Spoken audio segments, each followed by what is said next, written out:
Namo tassa bhagavato arahato samma sambuddhassa. Namo tassa bhagavato arahato samma sambuddhassa. Namo tassa bhagavato arahato samma sambuddhassa. Saudara-saudari sekalian, dari kalangan umat Buddha sendiri sering muncul pertanyaan, apakah dalam agama Buddha ada doa atau tidak? Atau apakah umat Buddha itu berdoa atau tidak? Ada berdoa atau tidak? Ada yang menjawab bahwa dalam agama Buddha ada doanya. Tapi ada juga yang mengatakan umat Buddha itu tidak berdoa. Lantas, apa sesungguhnya jawabannya? Untuk menjawab pertanyaan ini, pertama-tama kita harus mengetahui dulu apa definisi dari kata doa. Kalau kita melihat atau kita membuka Kamus Besar Bahasa Indonesia, definisi dari kata doa itu adalah permohonan atau permintaan kepada Tuhan. Atau mungkin untuk konteks umat Buddha adalah permohonan atau permintaan kepada Buddha. Nah, apakah umat Buddha ada melakukan hal seperti itu? Ada membaca sesuatu untuk memohon atau meminta kepada Sang Buddha? Ada yang mengatakan, umat Buddha kan ada membaca parita. Nah, berarti umat Buddha itu ada berdoa. Nah, sekarang untuk mengetahui persisnya apakah parita itu merupakan sebuah doa atau tidak, pertama-tama kita harus melihat dulu apa sebetulnya isi dari parita yang sering kita baca. Pertama-tama mungkin juga perlu kita mengetahui bahwa apa sebetulnya arti kata parita itu sendiri. Kata parita itu mempunyai dua arti. Satu, arti yang pertama adalah kecil. Kenapa disebut kecil atau pendek? Karena umumnya parita-parita yang kita baca itu merupakan syair-syair yang pendek-pendek, ya, tidak panjang, ya.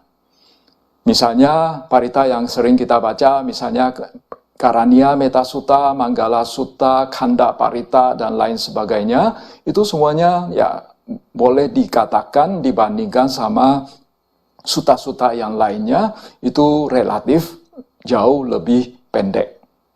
Nah, oleh karena itu dikatakan bahwa parita artinya pendek atau kecil. Kemudian arti yang kedua adalah perlindungan. Maksudnya itu adalah bahwa parita mempunyai fungsi untuk melindungi bagi mereka yang membacanya.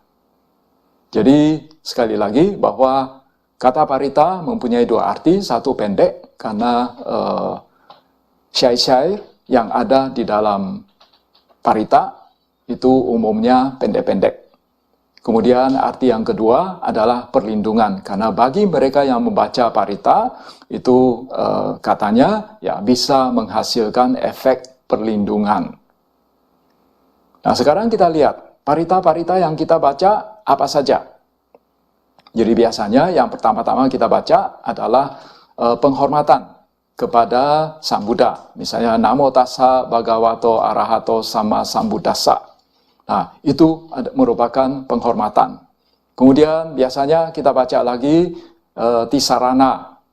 Ya, itu merupakan suatu ungkapan peneguhan keyakinan kita terhadap Buddha, Dhamma, dan Sangha. Jadi tisarana atau tisarana gamana itu merupakan suatu ungkapan peneguhan keyakinan kita terhadap tiratana atau tiga mestika, yaitu Buddha, Dhamma, dan Sangha. Kemudian setelah itu biasanya kita lanjutkan dengan membaca seperti parita, seperti Buddha Nusati, Dhamma Nusati, dan Sangha Nusati. Itu merupakan sejenis perenungan terhadap sifat-sifat atau kualitas yang dimiliki oleh Buddha, Dhamma, dan Sangha. Jadi itu bersifat perenungan. Kemudian ya setelah itu biasanya kita ada membaca parita Saccakiriya Gata. Nah, tentang Saccakiriya ini nanti kita di belakang akan menyinggungnya lagi. Jadi boleh dikatakan Saccakiriya itu merupakan sebuah ungkapan kebenaran. Ini merupakan suatu parita yang agak khas Buddhis, ya, khas Buddhis. Kemudian parita yang lain lagi adalah Karanya Metta Sutta, kemudian Manggala Sutta. Nah, boleh dikatakan ini juga merupakan sejenis perenungan terhadap ajaran Sang Buddha. Oleh karena itu memang untuk mendapatkan manfaat yang lebih besar lagi, memang ada baiknya selain kita membaca paritanya dalam bahasa Pali, alangkah baiknya kalau kita juga bisa memahami artinya atau kita juga membaca artinya dalam bahasa Indonesia. Sehingga kita bisa lebih meresapi lagi artinya. Kemudian ya biasanya kita juga ada membaca parita kadang-kadang, memang tidak selalu, yaitu Ratana Sutta. Nah, Ratana Sutta itu walaupun judulnya merupakan sebuah sutta, tapi sebetulnya itu merupakan sebuah Saccakiriya juga. Mengapa demikian? Karena kita tahu bahwa yang namanya Saccakiriya itu biasanya itu ada ciri-cirinya, yaitu ada ungkapan etena saccena atau etena saccawajena, lalu setelah itu sotite hotu sabada atau ungkapan lainnya. Jadi boleh dikatakan Ratana Sutta itu merupakan sebuah Saccakiriya juga. Kemudian parita-parita yang lain lagi yang termasuk dalam golongan Saccakiriya adalah seperti Watta Parita, kemudian Bojangga Parita. Nah, itu juga termasuk Saccakiriya. Ya, karena ya di dalam parita tersebut ada ungkapan etena sacca wajena sotite hotu sabada atau sejenis ya ungkapan sejenis. Jadi boleh dikatakan bahwa cukup banyak porsi dari parita yang kita baca itu termasuk Saccakiriya atau ungkapan kebenaran. Dan Saccakiriya ini seperti tadi dikatakan bahwa merupakan sebuah atau sejenis kelompok parita yang khas Buddhis. Cirinya apa? Etena sacca wajena sotite hotu sabada. Pertama-tama dia mengatakan bahwa semoga dengan ungkapan kebenaran ini misalnya Anda bahagia dan lain sebagainya. Jadi cirinya itu selalu mengatakan semoga dengan ungkapan kebenaran ini lalu diutarakan apa yang kita harapkan. Jadi itu merupakan sebuah ciri dari sebuah parita jenis atau kelompok Saccakiriya. Dan boleh dikatakan porsinya cukup banyak di dalam parita yang sering kita baca. Kemudian biasanya ya setelah membaca parita-parita lain, lalu biasanya kita tutup dengan membaca Patidana atau Etawata. Nah, lantas ya apa yang ada dalam Etawata? Jadi kalau kita lihat isi dari Etawata, selain ada pelimpahan jasa, selain ada Patidana, sebetulnya ada juga ungkapan pengharapan, ya. Misalnya ya pengharapan, semoga dunia ini damai, semoga negara ini damai, ya. Semoga orang tua saya bagaimana sehat, ya. Dan bahagia, ya. Nah, itu adalah ungkapan pengharapan. Kalau dalam bahasa Palinya, ya ungkapan pengharapan ini biasanya juga disebut sebagai patthana. Ya. Memang di dalam sebuah sutta, Sang Buddha mengatakan bahwa umat Buddha itu ya jangan hanya mengharapkan saja, ya, tapi tidak melakukan sesuatu. Tapi sebetulnya umat Buddha kalau memiliki sejumlah pengharapan, boleh-boleh saja, sah-sah saja. Misalnya umat Buddha sering mengucapkan sabbe satta bhavantu sukhitata. Nah, itu merupakan sebuah ungkapan pengharapan, yaitu mengharapkan semua makhluk hidup berbahagia. Jadi ya sekali lagi bahwa boleh-boleh saja memiliki pengharapan, ya, tapi ya tentu saja jangan hanya bergantung pada pengharapan. Kita perlu juga melakukan tindakan untuk mewujudkan harapan itu. Ya. Jadi biasanya ya pembacaan parita akan ditutup dengan etawata atau pembacaan patidana, parita patidana. Jadi sekali lagi bahwa dalam parita yang kita baca itu ada sebagian memang berasal dari Tipitaka. Ya, misalnya Manggala Sutta, Karaniya Metta Sutta, kemudian Buddha Nusati, Dhamma Nusati, Sangha Nusati, itu semua berasal dari Tipitaka. Kemudian termasuk juga Khanda Parita, kemudian Watta Parita. Kalau Khanda Parita memang berasal dari Sutta Pitaka dan juga Vinaya Pitaka. Kemudian kalau Watta Parita dan Mora Parita itu berasal dari Jataka yang biasanya termasuk dalam golongan Khuddaka Nikaya.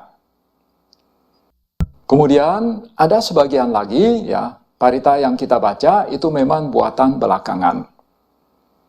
Misalnya Bojjhanga Parita, ya.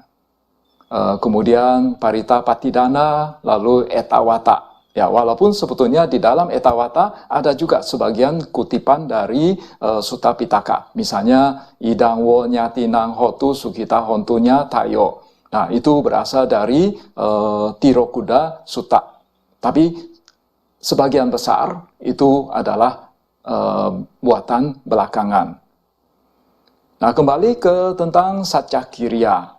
Tadi dikatakan bahwa Saccakiriya merupakan sebuah parita yang khas, ya, Buddhis. Ya. Jadi pertama-tama pada saat kita mau melakukan Saccakiriya, pertama-tama kita ungkapkan dulu suatu kenyataan. Lalu setelah itu, kita menyatakan apa yang kita harapkan. Jadi misalnya, mungkin persisnya itu saya memberikan sebuah contoh yang ada sebuah kisah yang ada di dalam buku komentar. Jadi konon, ya, dalam salah satu kelahirannya, Sang Bodhisatta pernah hidup sebagai seorang petapa yang hidup di pegunungan. Ya, dia sedang bertapa di sebuah pegunungan sendirian. Jadi suatu ketika ada sepasang suami istri Brahmana membawa anaknya datang berkunjung kepada sang petapa.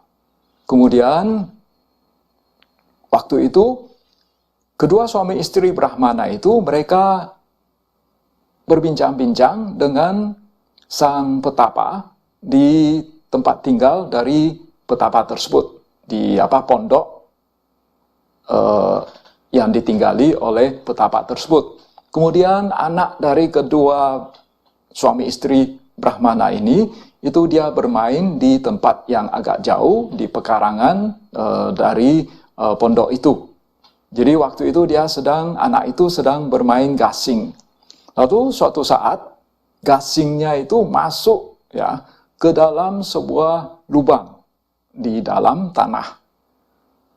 Nah, jadi karena gasingnya masuk ke dalam lubang, akhirnya dia mencoba untuk mengambil gasing itu yang ada dalam lubang itu. Ternyata dalam lubang itu ada seekor ular berbisa. Jadi ketika gasing itu masuk ke dalam lubang, sudah kena kepala ular itu, jadi ular itu menjadi marah, lalu belakangan lagi, lalu masuk lagi sebuah tangan, ya akhirnya karena marah, akhirnya dia mematuk tangan dari anak tersebut. Jadi konon anak itu ya karena keracunan, ya karena kena racun ular, sehingga tidak lama kemudian dia jatuh pingsan.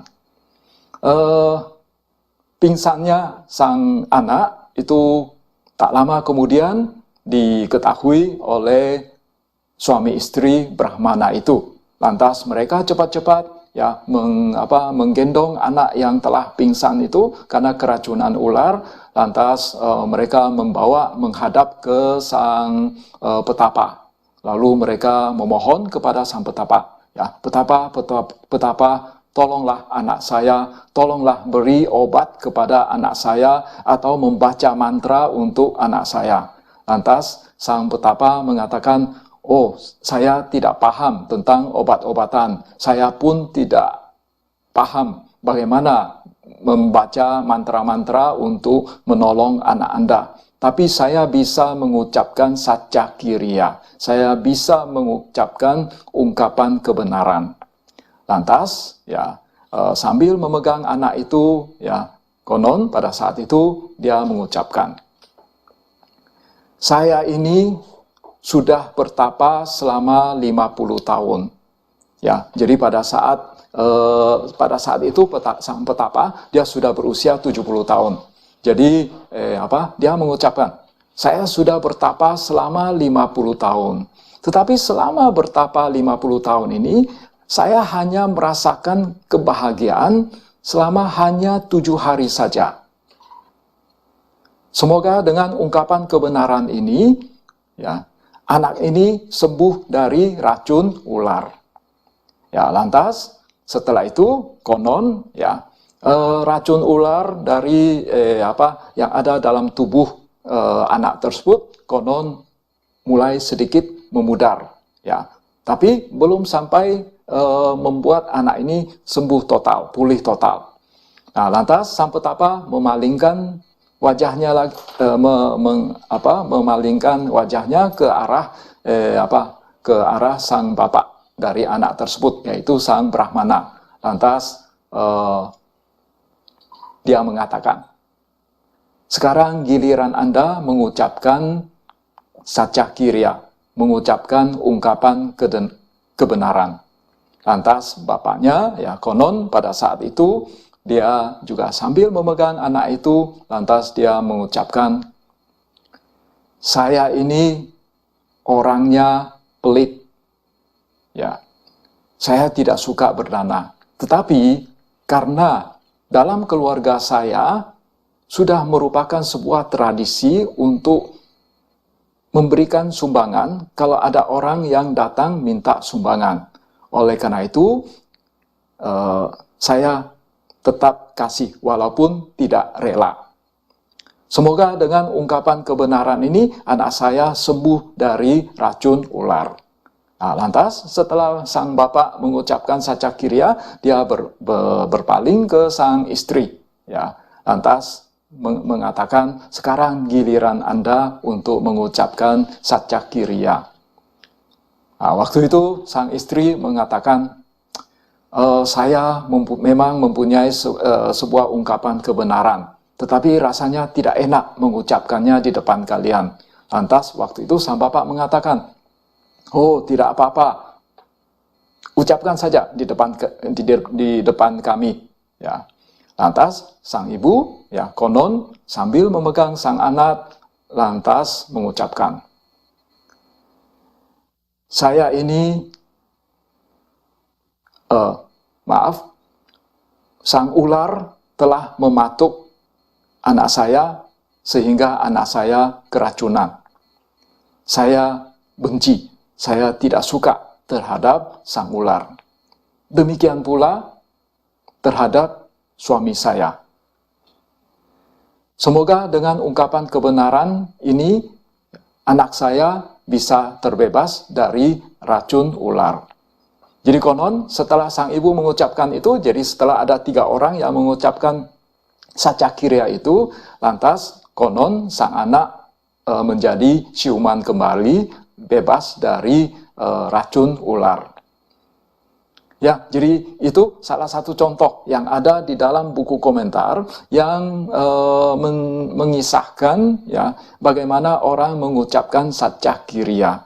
Jadi dari sini kita bisa lihat, dari contoh ini bisa kita lihat bahwa kunci dari Satyakiriya itu seperti yang kata Satya sendiri. Satya itu artinya kebenaran atau sesuai dengan kenyataan. Jadi kuncinya adalah bahwa apa yang kita ucapkan itu dengan sesuai dengan kenyataan, sesuai dengan kebenaran. Walaupun sebetulnya kenyataan itu tidak begitu elok, ya. Jadi yang penting adalah sesuai dengan kenyataan. Jadi setelah kita mengucapkan sesuatu yang sesuai dengan kenyataan, lantas kita ya mengucapkan pengharapan kita apa. Jadi konon ya itu cukup ampuh ya dalam sejumlah hal. Ya. Jadi dari sini kita bisa lihat bahwa misalnya pada saat kita mengucapkan Satyakiriya Gata, di sana dikatakan bahwa tiada perlindungan lain bagiku, Buddha, Dhamma, dan Sangha lah yang menjadi pelindungku. Ya, semoga dengan ungkapan kebenaran ini Anda berbahagia. Jadi oleh karena itu, ya, ketika kita mengucapkan Satyakiriya Gata ini, ya, kita memang harusnya betul-betul berlindung kepada Buddha, Dhamma, dan Sangha. Ya, bukan hanya mengucapkan begitu saja. Tapi kenyataannya memang harus kita dari lubuk hati betul-betul berlindung ya, kepada Buddha, Dhamma, dan Sangha. Jadi itulah sedikit penjelasan atau sejumlah contoh bagaimana penggunaan dari Satyakiriya Gata. Jadi sebetulnya Satyakiriya Gata itu tidak harus, atau Satyakiriya itu tidak harus diucapkan dalam bahasa Pali. Boleh saja menggunakan bahasa sendiri, ya, boleh menggunakan bahasa Indonesia. Ya, yang penting adalah bahwa kita ungkapkan suatu kenyataan, ya, kemudian kita mengungkapkan pengharapan kita. Ya, jadi Satyakiriya itu merupakan sebuah doa dalam tanda kutip yang sangat khas Buddhis. Ya. Nah, sekarang kembali ke pertanyaan semula. Apakah di dalam agama Buddha ada doa? Apakah umat Buddha itu berdoa? Nah, kalau kita lihat contoh-contoh parita yang telah dibeberkan tadi, bahwa kita sebetulnya sama sekali tidak mengucapkan ya sesuatu dengan meminta atau memohon kepada Sang Buddha. Oleh karena itu, kalau definisi dari doa adalah permintaan atau permohonan kepada Sang Buddha, maka boleh dikatakan ya secara ketat bahwa di dalam agama Buddha tidak ada doa. Tapi kalau misalnya definisi dari kata doa itu adalah juga mencakup pengharapan, ya, pengharapan, entah itu pengharapan kepada siapa, ya, tidak penting, pokoknya pengharapan, ya. Nah, maka boleh dikatakan bahwa umat Buddha itu ada berdoa atau ada doa di dalam agama Buddha, yaitu umat Buddha membaca parita itu sebagai doa, ya. Jadi itulah jawaban yang mungkin bisa diberikan.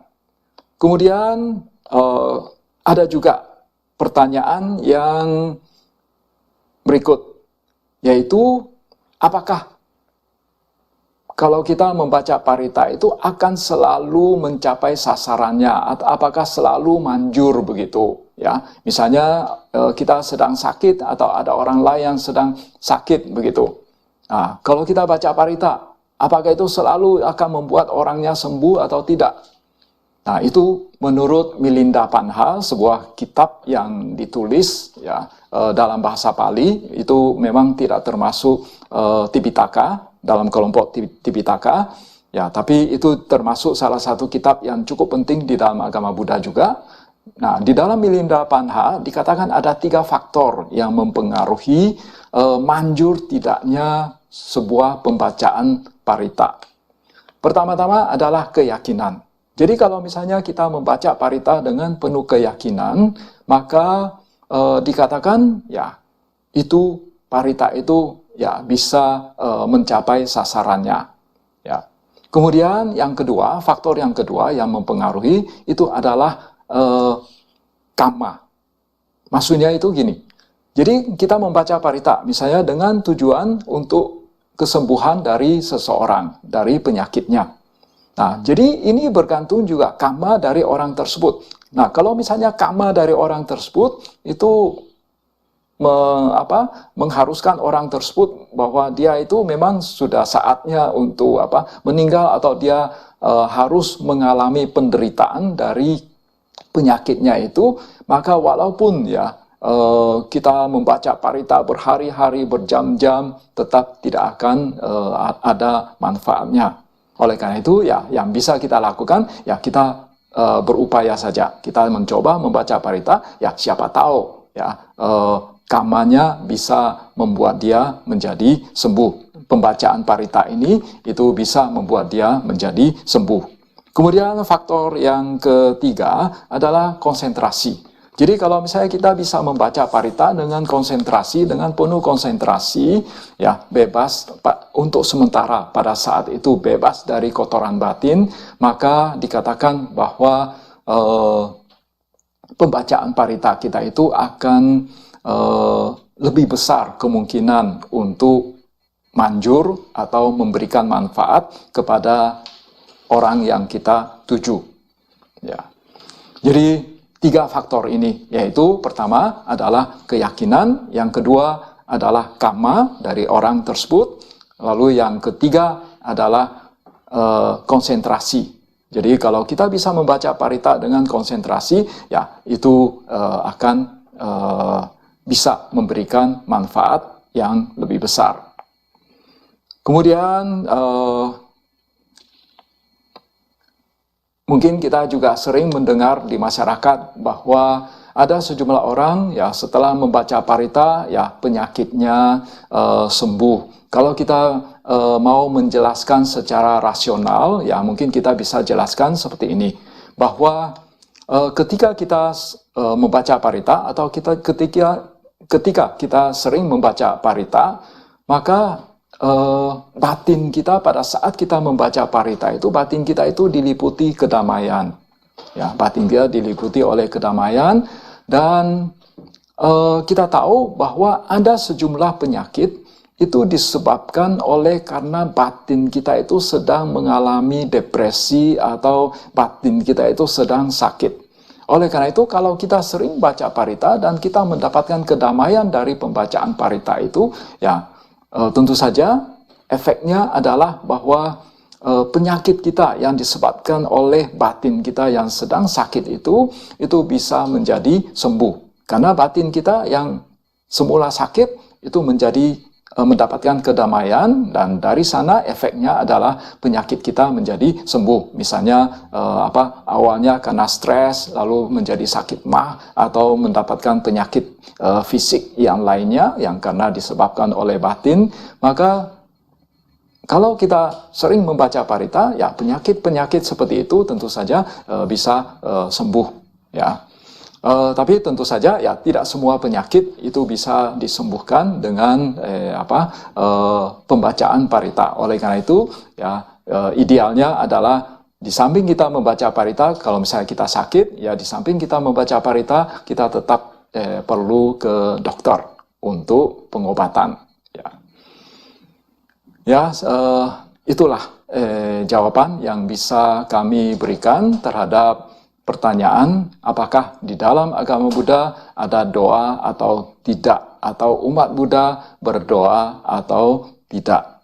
Ya, jadi tergantung definisi kita terhadap kata doa itu sendiri. Ya, demikianlah yang dapat kami sampaikan. Ya, semoga kita memiliki pemahaman yang lebih baik lagi terhadap Dhamma. Semoga kita semakin maju dalam Dhamma. Sabbe Sata Bhavantu Sukhitata. Semoga semua makhluk hidup berbahagia.